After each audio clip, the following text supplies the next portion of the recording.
ልጆቼን ምግብ ሳስጀምራቸው በአራተኛ ቀን ላይ ሰርቼ የሰጠኋቸው ማሳያችሁ ዴይ 4 ላይ እኔ ሰራሁላቸው አረንጓዴ አተር ነው ወይንም ደግሞ ግሪን ፒስ ነው ሰርቼ የሰጠኋቸው ማለት ነው።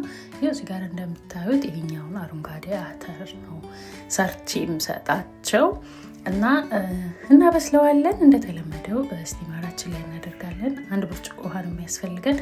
1 ብርጭቆ ውሃ አደርግበትና አበስላለሁኝ።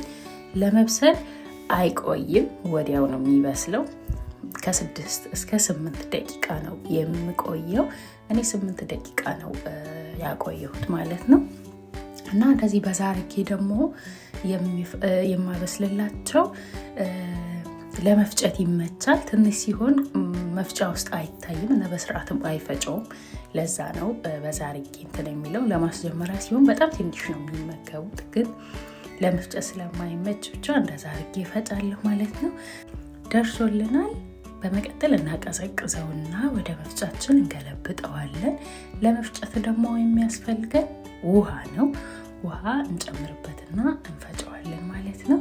እዚህ ጋር ገጭ ከጨረስኩ በኋላ ውሃ ጨምርኩበት። ከዛ እፈጨዋለሁኝ።